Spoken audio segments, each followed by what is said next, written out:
Welcome to Conversations on the Coast, San Francisco's premier author interview program. And today we have an old friend of Conversations on the Coast joining us, the wonderful, incredible Sister Helen Prejean. She has written a new book called The Death of Innocence, an eyewitness account of wrongful executions, published by Random House, the same folks who had the good sense to publish Dead Man Walking. Yes. And made a few bucks on that one. 12 years ago, yeah. Yeah. And that's when we first met, when that book first came out. And it seems like only yesterday. Welcome. Yeah, no, it truly does seem like yesterday, because I've just been, it's made me so busy, but, the Dead Man Walking came out in 93, and here's a Catholic nun and a book on the death penalty, and people were not exactly rushing to the bookstores to get it, except around the Seattle area because it rains a lot and they got to read because they'll go nuts. But anyway, then Susan Sarandon read the book, called me up. We had dinner together, and then she stayed on Tim Robbins' case for 9 months until he finally read the book. And then the film Dead Man Walking was born. And the explosion. Followed by the opera, to which I invited a group from Old St. Mary's Church, my friends. And year 2000, right? Yep. In San Francisco. 2000, debuted here in San Francisco. I spent the last half crying. Yeah. And one of my friends at the end said, "Jim, thanks for inviting me, but next time make it an opera with a laugh." Well, a lot of those operas don't have laughs. No, that's true. But now, the opera's going all over the world. Is it now? Yeah, that's what I was wondering. What had happened. It's been went to Orange County, would you believe? Austin, Texas. Yes, I remember seeing that in the paper. Yeah, going to Texas. And but it'll be in Baltimore next year, and then it's going to be also in Calgary, and then it opens in Dresden, Germany, in Vienna, and so it's got legs. It's going. Have you seen the staging in any of the other cities? Because the staging here, I thought was just totally powerful and very apt. It was, and few people could reproduce it because the stage at San Francisco Opera is as big as a city block. So they had to build a new set, or it would have cost them $1 million just to transport the set, but none of them had stages big enough, so they had to adjust it, and they did a new set. It was a new production, and but it was very, very moving. And and in Texas, there was the former governor, what was his name, White, who was the first to preside at executions in Texas. Yes. And I wasn't sitting near him, but people who were sitting near him. It brings him close to what he does because, people have removed themselves from this process. Governors have the power. But that at the end of the opera, he was standing and tears streaming down his cheeks and standing up and applauding because it brings you right into it. If we don't start talking about the death of innocence, Jason Epstein is going to call us. And, my editor, my good editor. And talk to us very angrily. We had a murder in California this week. A man was executed, a man by the name of Donald Beardsley. And the difference between Donald Beardsley and the people that you talk about in this book is that the two men you talk about in this book were innocent. Yes. And the reader will be like the first jury to hear all the facts that they ever had. And one of the things I deal with in this book is we have a structural problem in the application of the death penalty because often poor people are the ones selected for the death penalty, and they get poor defense. You have poor defense. You don't have truth coming out at trial because you have to have a full adversarial system of getting to truth. And so you have prosecution presenting, like Dobie Gillis Williams. Case, yeah. His defense was so terrible the guy was later disbarred. Let an all-white jury be seated. Dobie was accused and convicted of supposedly killing a white woman in her bathroom in this little town of Manny, Louisiana. Huge race thing in this little town. Yeah. And an all-white jury. And here's Dobie, an African-American man with an IQ of 65. And you see what happens to him. And his defense did not conduct independent forensic testing on the bloodstain. So when the prosecution presents the most contrived scenario of a crime you ever heard, that he squeezed through a bathroom window as big as a microwave oven, nude, waits behind a door, fortuitously finds a steak knife on the back of a toilet, stabs a lady, and springs out of that little window without leaving a fingerprint or a smudge of the blood. Well, and the jury just, and well, I mean, it's clear to me. It's clear to me he was Superman. I mean, he jumped right off the ground and through the narrow aperture. Yeah. In the window. But the thing is, because his defense attorney didn't get, the forensic evidence. When we come back, we're going to talk some more about Dobie Gillis Williams and his story. You're listening to Conversations on the Coast with Jim Foster. Follow us on Twitter at Jim Foster COC or send an email to jimfostercoc@gmail.com. This is Conversations on the Coast, and we're very happy today to have with us again Sister Helen Prejean to talk about her latest book, The Death of Innocence, an eyewitness account of wrongful executions, about which a pretty fair country lawyer and writer, one Jeffrey Toobin, has this to say. Once again, Sister Helen Prejean has brought her fierce intelligence, critical eye, and moral passion to the subject of the death penalty. The Death of Innocence is also a detective story about the flawed ways of justice in America. Sister Helen's voice has never been more pained, more insistent, or more worthy of our attention. And I think the pain comes here at two levels. One is, of course, is the pain you experience when you work with a person on death row. You have to have hurt to do that. But the other pain is the pain of the whole business of justice being so unequal for people of lesser means. Right, and the pain of victims' families, a very small percentage of whom are told, you wait 15, 20 years and you get to sit on the front row and watch as we kill the one who killed your loved one, and that's going to heal you.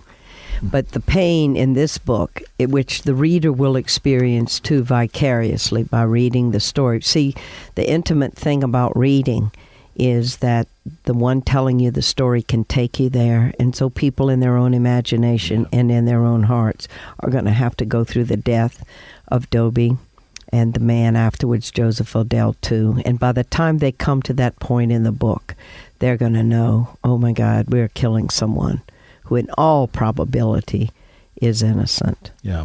One of the things that happens in this book that's very similar to Dead Man Walking is the way you write about the last moments of people going, into the chamber to have the stuff put in their veins. And you write in the case of Dobie, with others who were truly guilty of terrible crimes, I always experienced a wrenching tension.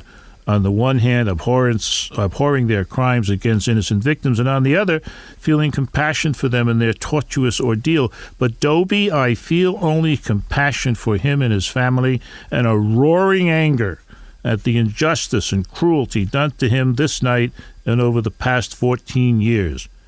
I reach through the bars and touch him on the arm. Dobie, I do not know exactly where you'll be when you die. It's a big, big mystery, death. But I believe that you are going to be welcomed into the arms of God, and that somehow you're going to be at the heart of all the loving energy that is at the heart of everything. And I'm going to call on you to help me in the struggle to end the death penalty. Will you help me, Dobie? Yeah, right. I'm calling on him now. That's remarkable. It's part of the fire that makes me get on airplanes and come and do this. And and it's a way of standing as a faithful witness that I've witnessed this suffering and this injustice, and I won't be neutral about it. I'll speak out about it. And screaming through those words is the belief that this person who in this case is innocent is a person of dignity, a person of worth. Yes. Even though the system says that ain't the case. That's right. Yeah. That's what the death penalty does. It says this human being is disposable human waste. And that's not only not good for them, but it's not good for us, too. We will finish up on Dobie and then get into the case of Joseph Odell, the man who decided his best course was to be his own attorney. More about that when we come back. You're listening to Conversations on the Coast with Jim Foster. Follow us on Twitter at Jim Foster COC or send an email to jimfostercoc@gmail.com. This is Conversations on the Coast. This is Jim Foster. And listen to what George H. Ryan, the former governor of the state of Illinois, a real hero in my mind. It's quite a journey he went on. The Death of Innocence points out the flaws of the system that exist not only in Louisiana, Texas, and Virginia, but in all death penalty states. Abolition will be a reality someday, thanks to the efforts and works of Sister Helen Prejean and George Ryan. Yes. Yeah. Is anybody kind of approaching his stance at really going in and cleaning out death row at that level? No, but, there are movements in several states. In New Mexico, 65% of the citizens there are saying that with life without parole, they prefer that and restitution to victims instead of the death penalty. New Jersey has questions. Even New York. Look what happened in New York. George Pataki, who ran for governor there, good Catholic guy he's supposed to be, almost made me wreck the community car. I heard him on the radio when he was campaigning saying that people in New York needed the death penalty would deter crime. Crime. Yeah. Well, at any rate, and so he wins, and they put it in. And now 9 years later, the state spent $170 million. They had 4 people on death row, which I just call political trophies. It's not about crime. It's just about politicians doing this. And their own state Supreme Court found the statute unconstitutional. They're back to square one. Now, one of the interesting things, fascinating thing, and the Joseph O'Neill case. Odell, I'm sorry, has most fascinating details to it. And it begins with his deciding that he should be his own lawyer. And the reason being, here he was accused of murdering this woman, Helen Shartner, because he had been seen in a bar with her.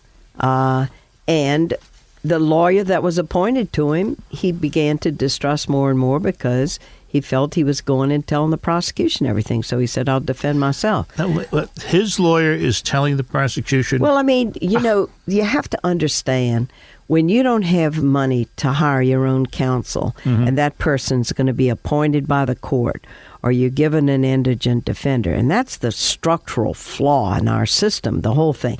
But what's even more atrocious are the courts of the United States, because this man defended himself, who he himself describes it as, it was like the L.A. Rams, the prosecution, up against the high school varsity team. Yeah. And he defended himself from his cell. He'd go home after the day, get a bologna sandwich, a glass of Kool-Aid. He was given 2 phone calls, 1 legal pad, 1 law book, and he defended himself. And every court in this nation, the appeals courts and Supreme Court, did not find that ineffectiveness of counsel.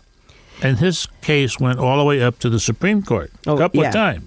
Yeah, but there are so many, the realization I had that the courts were killing people as well as the executioners came largely through Joseph Odell.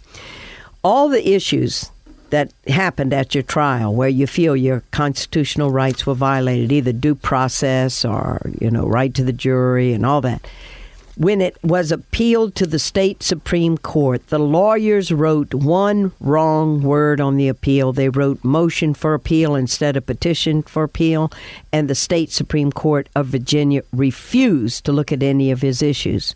And that's a double whammy, because if they don't review the issues, then you don't have any substance for appeals in the federal court. So he was thereby denied being able to get his appeals in federal habeas as well. So here's this man struggling for his life against all these odds. And he was part of the what they did against him was they put a jailhouse snitch, Steve Watson, surprise witness, who like clinched it for the prosecution. Very dramatic, introduced. Joe didn't know he was coming. Didn't know how to question his credibility, didn't know how to file the motions, didn't know how to quote court precedent. And this guy, Steve Watson, points at Joe and says, Joe, you confessed to me in your cell. You remember we were talking that night, and you said you killed Helen Shartner.